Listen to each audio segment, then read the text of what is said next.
the biggest is, failing to plan.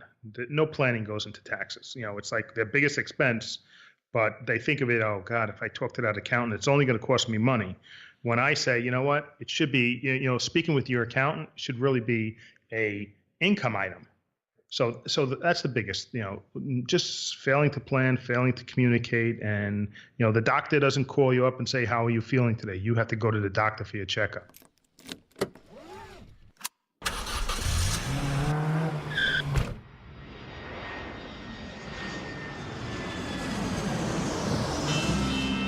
Welcome to Investing in the US, an Aussie's Guide to US Real Estate, a podcast for international investors and real estate entrepreneurs looking to break into the US market. G'day guys, and welcome to another cracking edition of Investing in the US, an Aussie's Guide to US Real Estate. From Los Angeles, I'm your host, Reed Goosens. Good as always to have you with us on the show. Now, as you know, it is my job to explore, dissect, and interview the cream of the crop real estate investors, business owners, and entrepreneurs here in the United States. There is no BS on this show, just in-depth conversations about successfully investing in the US and how you go about doing it to create a long-term wealth and financial freedom. I want you all to be educated when it comes to investing here in the United States, and it starts by you tuning in each and every week to increase your financial IQ.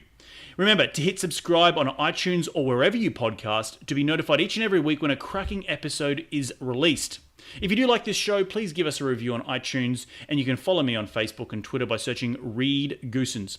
Now, before we dive into today's show and introduce you to the cracking entrepreneur, I want to announce that I have a new website. I'm pretty stoked about this new website, and the podcast will be hosted up on my personal website, which is going to be reedgoosens.com. Head over there. You're going to find out a lot more about me, what makes me tick, my services, and you're also going to find a ton of free information, educational blogs, videos, and webinars. Remember, head over to reedgoosens.com.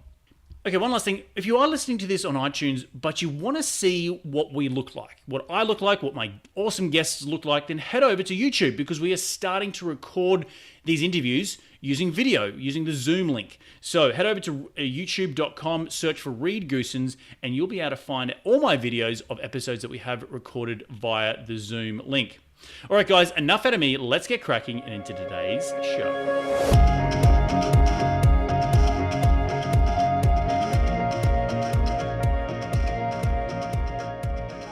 Today on the show, I have the pleasure of speaking with Cody, taxation expert. Craig is a certified tax coach, certified public accountant, business owner, and former New York City police officer with 17 years on the force. In addition to being a certified public accountant for the past 15 years, he is also a certified tax coach. And as a certified tax coach, Craig belongs to a select group of taxation practitioners throughout the country who undergo extensive training and continued education on various planning techniques and strategies to become certified. With this organization, Craig has co-authored an Amazon best-selling book called Secrets of a Tax-Free Life, which is what we're going to be talking about today on today's show. So without further ado, let's get him out here. G'day, Craig. Welcome to the show. Oh, thank you very much for having me. My pleasure, mate. Where are you dialing in from today? I'm actually in Manhasset, New York, which is about 20 miles outside of Midtown Manhattan. Nice. I lived in New York for 2.5 years. It is my spiritual second home. I love that place. My fiance brought me back to the West Coast here in Los Angeles. Not a bad place to live, but I always try to get back to New York as much as I can. It's just something about that city that makes you get excited and send chills down your spine every time you're flying into JFK, right?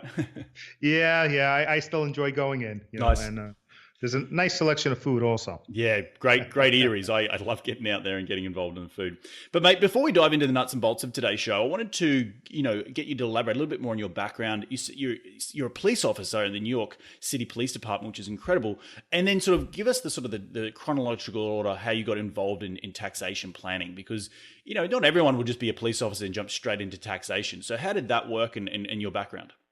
Well, originally, I wasn't supposed to become a police officer. I was an economics major, and I went to school for that. And about 2 years into it, I did what everybody else in my neighborhood did. It was a kind of a blue-collar area. You took whatever civil service exams were around. I took the police exam. My dad was a police officer, and really didn't think much of it, and kind of started going through the various hoops that they make you jump through.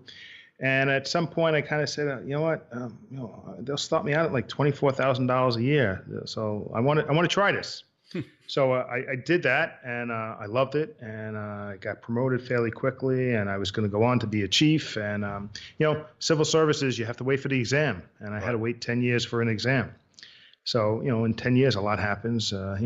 Married, kids, and your outlook changes. And I said, okay, I need to think of something else to do when my time is up. I went back to school for accounting and figured, okay, I'll become an accountant. I'll set myself apart from the other financial advisors, because at the time I wanted to go into financial advisory, and I'll become a CPA. And then I could say I'm not the typical retired cop that goes into financial advisory. And I went to work for an accounting firm, and I really loved it, and took off from there. And I did that for a while, and then I slowly ventured off on my own. And then in 2007, things changed, and I needed to remake things, and started looking at, what we did for clients and how we could do different, and got into tax planning. Nice stuff. Well, firstly, congratulations for making that mental leap. I'm sure coming to the end of your career on the force, it would have been hard. I'm sure you would have struggled a little bit with like what to do and go back to school. That's pretty crazy, given with kids and all that sort of stuff. So how did you handle that first and foremost before we dive into the nuts and bolts of today's show? That was somewhat easy. I found the school that was right on the way home. It was right off the highway. Mm-hmm. So I passed it every day. So it wasn't like I had to go way out of my way. And I was lucky. I worked for people that were, allowed me to have some flexibility with my schedule. I did a lot of different things. I wasn't on patrol, that whole time. And, I made it work. When you want something bad enough and you tell enough people about it, then you have to do it. Exactly. And I think that you said, you hit the nail on the head. You made it work, and you did whatever it took to get it done and to educate yourself on taxation, which is absolutely incredible. And I want to add that you're actually the second police officer I've had on the show, a former police officer. I had Brian Burke on a few weeks ago. He's a multifamily investor now, but it seems to be a trend that people go on to from the police force into financial advising or investing or something to do with creating more wealth for themselves. So very well done to you. But I want to dive into today's nuts and bolts of today's show, which is understanding the secrets of a tax-free life. So before we dive into the real nitty gritty, from a high 30,000 foot level, why is it so important for the average Joe out there and the average gal to be educated on taxation and how to, and be more knowledgeable about it? Because there's, the average person just walks around thinking they've got to pay taxes every year. It's 33%, or if you earn more, it's more than that. But what's your advice to people to say, stop, don't listen to the norm and get out there and start being educated? Well, like you said, paying a third of everything you make to the government, is a lot of money to pay. And if you want to increase your income, and probably the hardest thing to do is to go out there and get new clients if you're in business, or new buildings. That's the hardest thing to do. Maybe a little bit easier to do is to figure out ways to reduce your taxable income so you keep more of what you make.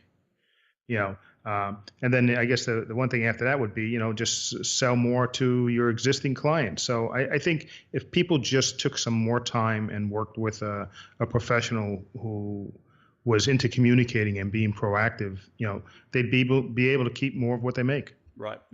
And so talk to me about what is the proactive tax planning, and how can you minimize your taxes as a business, growing here investing here in the United States? Okay. So, most accountants are really good at putting the right numbers in the right boxes. From a compliance standpoint, they got that covered. But they're doing that, and they're looking in a rearview mirror. It's, they're recording history. When you're proactive, you're making history. You're saying, okay, what am I doing? What can I do a little bit differently? And what can I take advantage of in the tax code that's going to allow me to save taxes? So that's what proactive tax planning is. And it's really about communication. Most accountants you talk to, tax planning is, okay, we're going to meet in December. We're going to figure out how much money you made, how much you've paid in estimated taxes, what your tax bill is going to look like. And now you need to make an X amount of dollar payment by January 15th. That's what they consider tax planning. Whereas for us, tax planning is looking at what's going on, doing an analysis, and seeing where there are opportunities and mistakes to create wealth.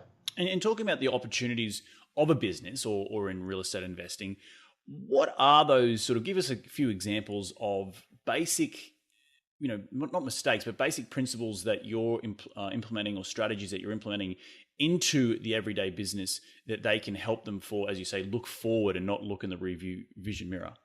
So let's talk about people in the real estate industry. All right, cost segregation. Most residential real estate is written off over 27.5 years. Commercials 39 years. People buy a building. They give their paperwork to their accountant at some point. They figure out what's the land worth. They back out the land and they start depreciating everything over 27.5 or 39 years. Whereas if you do a cost segregation study, now you pick up a lot more depreciation in the early years and less in the later years. And, a dollar saved today is worth a lot more in 30 years. So that's what cost segregation does, and that's how it helps people in the real estate industry. And a wonderful thing about cost segregation is if you do that and you're 5 years into a property, you get to pick up all that missed depreciation in year 5. Right. So you get to look back over those past 5 years that you own the property and maximize, will accelerate some of the depreciation, right? And just to be clear for all those listeners out there, cost segregation, do you want to explain a little bit about what that is when it relates to real estate investing? Sure. Cost segregation is when you have a professional come in, and typically an engineer, and they break that property up into different pieces, like 3-year depreciation property, 5-year, 7-year, 10, 15. So they'll take your landscaping, okay, and maybe that'll be 15-year property where right now it might be depreciating over 27 years. And then you have cabinets that might be 7-year property, but it's been depreciated over 27.5 years. So they segregate what actually makes up that building, and they depreciate it accordingly, which turns into a bigger tax deduction. And if you have income, it lowers your income and you pay less tax. Interesting. So it's just about, as you say, like the word says, segregating out the pieces that may not, they may depreciate quicker their effective life is a lot lower than 27 years. So you get to depreciate them a lot faster, correct? Correct. So overall, you still get the same amount of depreciation. You just get more upfront. And if you get more upfront and you're able to do something with that money, it's going to be worth more over time. And with cost segregation, can you only do it once, or how often do you do it, say if you own a property for 20 years? Well, you would typically only do it once because it would cover everything that's in that property. And ideally, if you did it once and then you went out and you added a new boiler, you wouldn't depreciate that boiler over 27.5 years. Interesting. So, mate, talk to me a little bit about the biggest mistakes you see small business owners making regarding their taxes. The biggest is, failing to plan. No planning goes into taxes. It's like their biggest expense, but they think of it, oh God, if I talk to that accountant, it's only going to cost me money. When I say, you know what, it should be, speaking with your accountant should really be a income item. So that's the biggest, just failing to plan, failing to communicate. And, the doctor doesn't call you up and say, how are you feeling today? You have to go to the doctor for your checkup. It should work the same way. You should communicate on a regular basis with your professional. And what sort of advice are you giving to the business owners these days, given that we live in this new economy, particularly, say, sort of business who maybe do business outside the United States or importing stuff? Have any of the latest, governmental changes changed the way we are approaching taxation when it comes to business? Well, I mean, when you're dealing outside the country, there's a lot of reporting requirements. You want to make sure it's worthwhile. And we have a lot of, clients that are outside the country or have businesses located outside the country. Compliance-wise, there's a lot you need to do there. And the U.S. obviously taxes you on your worldwide income, so it's taxable here.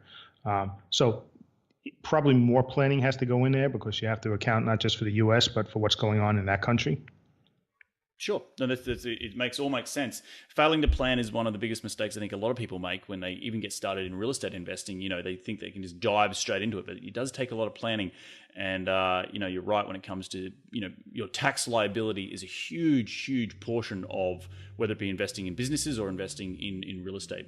So how can businesses owners use their CPA to their advantage throughout the year and not just go to them, January 21st, 3 months before they have to submit their paperwork? Well, they need to communicate with them, and they need to make sure that they're working with somebody that will communicate with them and show them, point out the different things that they can do throughout the year. Okay, and even get into the whole, entity structure. How are you holding your entities? Are you holding them in your personal name? You'd be surprised how many people are holding, multiple pieces of property in their personal name. There's no liability protection there, and I'm not an attorney, but you want to point that stuff out. And just taking the time to plan, seeing what you can do. Do you have enough property? Does it justify a management company? By having a management company, is that going to give you more deductions? There's a whole host of things like that. And then, a lot of times what we see with people in real estate where they have all these passive losses and they can't take advantage of them. And what we want to do is we want to find other sources of passive income. And sometimes it can be they may have a business. And we had one client where they had a business and it was a wholesale business, but they also had like a little retail counter in the back. And, we set that up as a separate business and it provided passive income, which was offset by the passive losses from the real estate. So you have to think, what can I do? Right. Now, just quickly define what a passive loss is when it comes to real estate, just for all those listeners out there who may not understand that. Pretty much, most real estate income and loss is passive unless you're a true real estate professional and you're working, over 750 hours a year. It's more than 50% of the total time you work in any other industry. So the typical person that's not focused fully on real estate is going to be considered passive. Got it. So there's those losses against the income, the other income that they earn throughout the year, right? So those losses don't affect the income. They don't reduce the income. They just sit there for using at some later date. And most people would rather use them today versus 10 or 15 years from now when they actually sell the property. So if we're able to create sources of income that's passive, you get to take those this year. Right. I'm sure, just the taxation year has just passed here in the United States. Have you been pretty busy with advising clients on different ways to create a tax-free life? Oh yes, we work with our clients throughout the year. So yeah, are we busier during the typical tax season? Yes, we're busier, but we work with our clients, and in order to work with us, you have to work with us throughout the year because it's not fair to anybody else if we don't work that way. I can imagine that. And come the first of the year, everyone's just dumping a whole bunch of receipts on your desk and saying, "Hey, help me figure this out," right? Right, and we want to have a life. Right, exactly. So how often should a business owner communicate with their CPA throughout the year? Depending on the business they're in, every month to every 3 months. And the communication, could be via emails. It doesn't have to be a full-blown meeting. And, with the advent of, Skype, WebEx, Zoom, I mean, we have clients throughout the country and we just set up a Zoom call or a WebEx or something like that. And we have that meeting. So nobody's wasting, an hour and a half of travel time or anything like that. You get to the meat of what you want to discuss and you move on and they go back to running their business and we go back to doing what we do for them. Mm-hmm. So during that meeting, are you looking over the P&Ls of that particular business? Because even real estate produces P&Ls. It's the income and the losses and and the expenses, and you have an NOI, and then you're going to have what you're going to have to pay on the property of the tax property, but then also the income that you produce from that particular property or business. So do you do a review of your P&L with the particular business owner during that call? It depends on the call. We may not do that review every month depending on what we need to discuss. Right. But we're doing that at least quarterly, yes. Got it. And in terms of the liability portion of it, you briefly hit on that. Some people are owning real estate in their personal name, and you with the entity structuring, are you advising people on the entity structure that would best suit them from a taxation purpose? Because entity structuring has obviously two purposes, right? Like legality liability, and then the taxation liability. So, what are the best types of entities in your mind for a business from a taxation point of view? So if we're talking about real estate and holding real estate, typically, and I'm going to say typically a piece of real estate is best held inside of an LLC. All right. there's not a real change in taxation per se, but it has to do with, God forbid, somebody gets hit by a truck.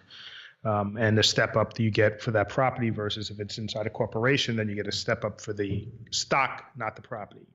So, but we like to work, whenever possible, we like to work with their attorney to make sure, they're doing everything right. And, 9 times out of 10, if it's in an entity, they'll put it into an LLC.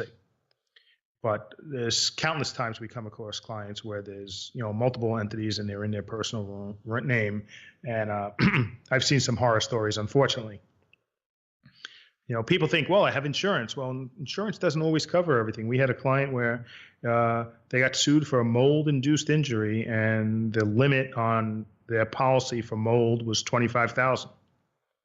And they wound up losing, in a kangaroo court, and it cost them $150,000. If it was in an entity and maybe it wasn't worth that much money, they could have taken the property and they would have been done.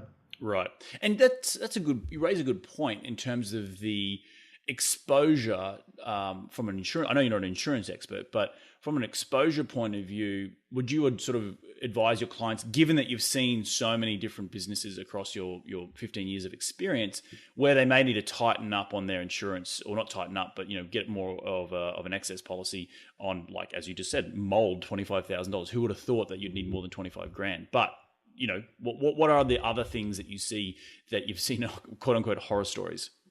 Oh, just, loans and the way loans are, signed for and set up and stuff like that, especially, when things go bad. But I would say the biggest horror story is, wrong entity. It's not in an entity, and no protection, which is, it's heartbreaking. Yeah, I can imagine. So when you, as a business grows and they start bringing on employees, regardless if it's a real estate investing business or just a normal, retail business, does the entity structure, or should you change the entity structure to like an S corp or a C corp or something, where you can pay employees or you can pay yourself? And if you are paying yourself, is there a better entity than just an LLC?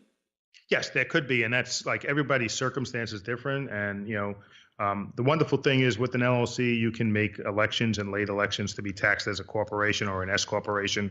So it's not like you have to just go back and we need to create a new entity.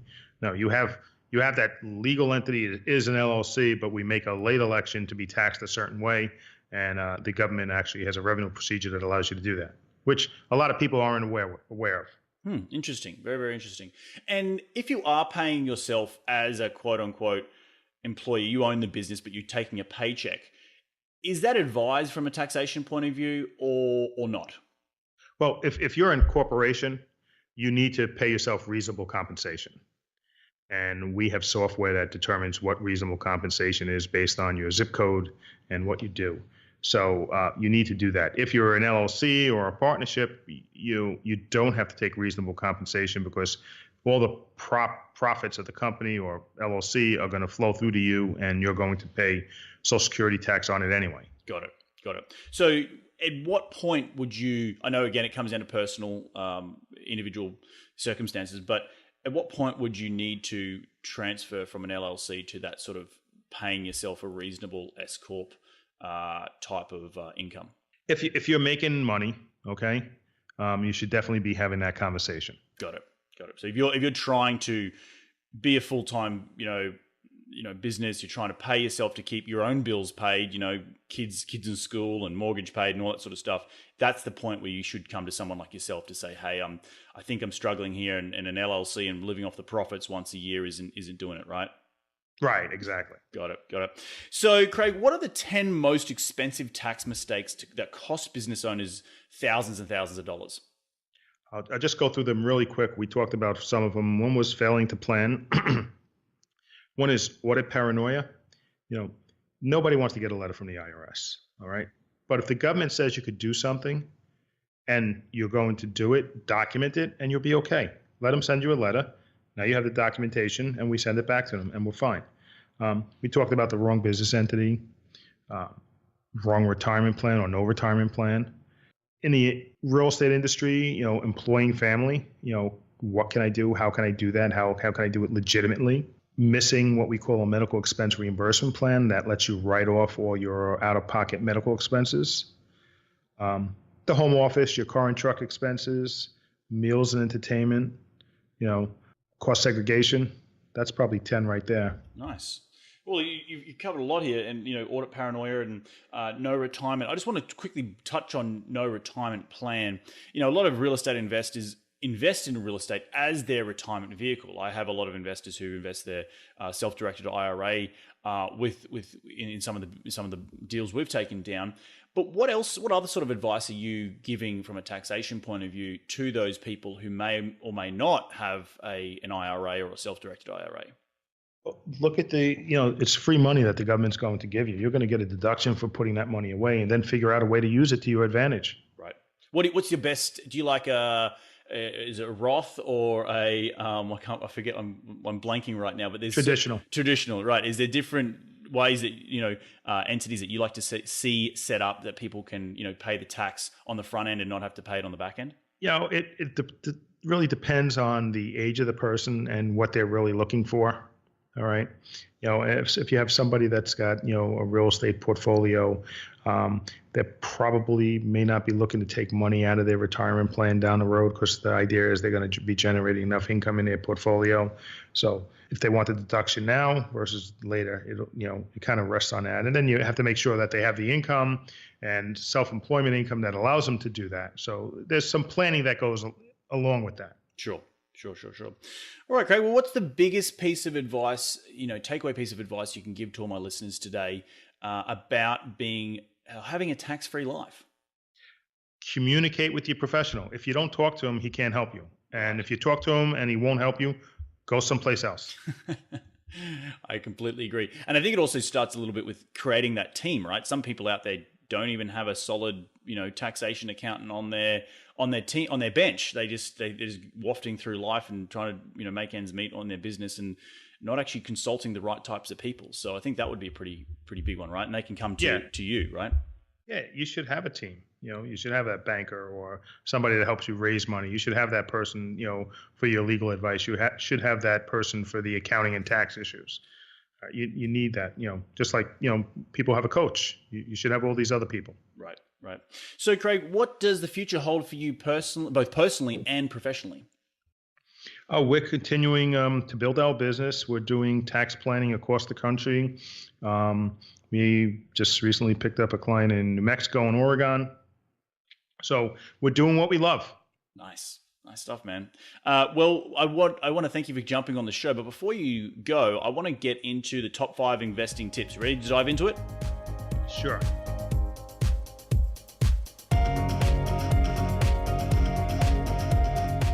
Mate, what is the daily habit that you've practiced to keep on track towards your goals?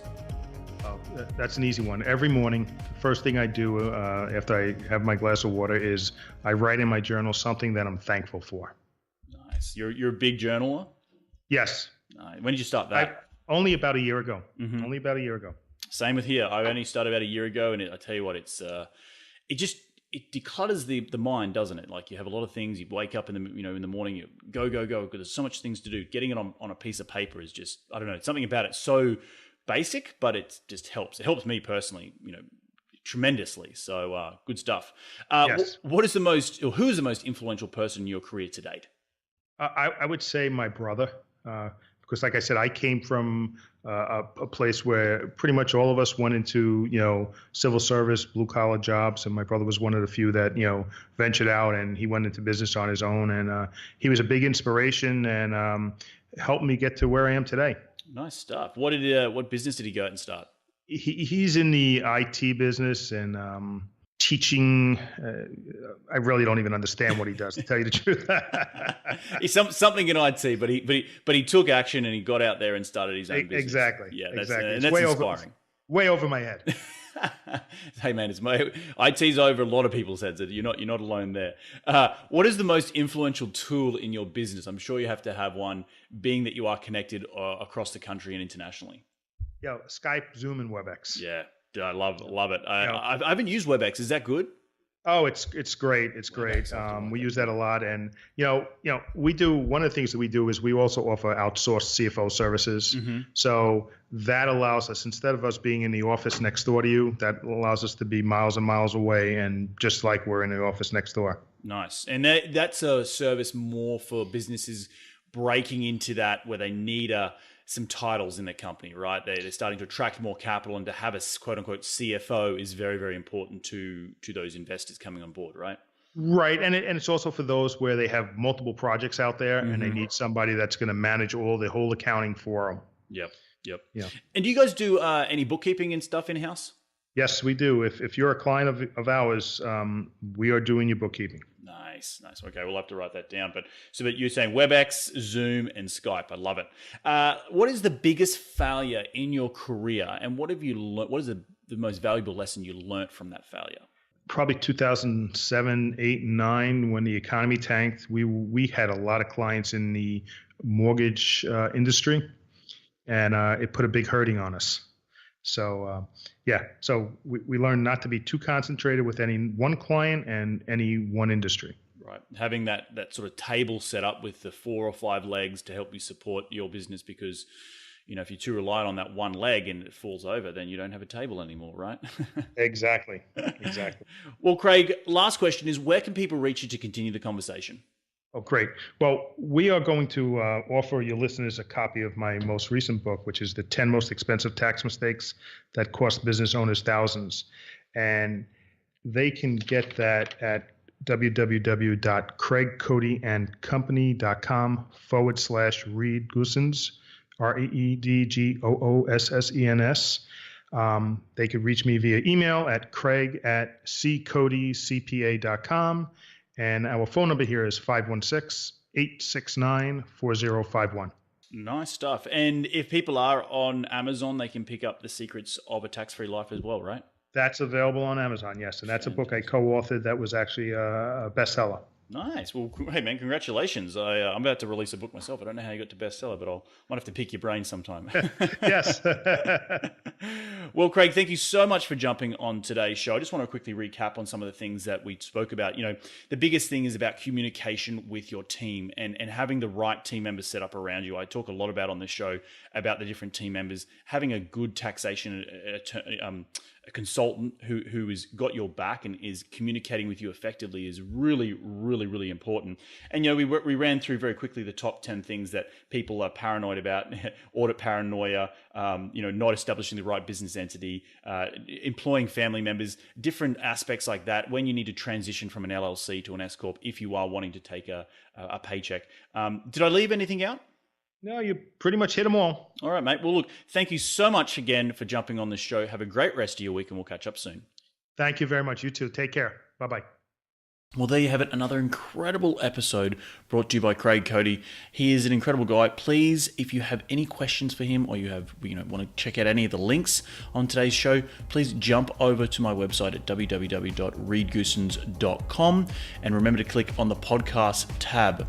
Okay, all right, guys, I want to thank you all again for taking some time out of your day to tune in to continue to grow your financial IQ. It's what we're all about on this show: sharing the knowledge, making you more educated, so you can go out and make the right investing decisions and take action. I will do this all again next week, so take care, be safe, and remember, happy investing.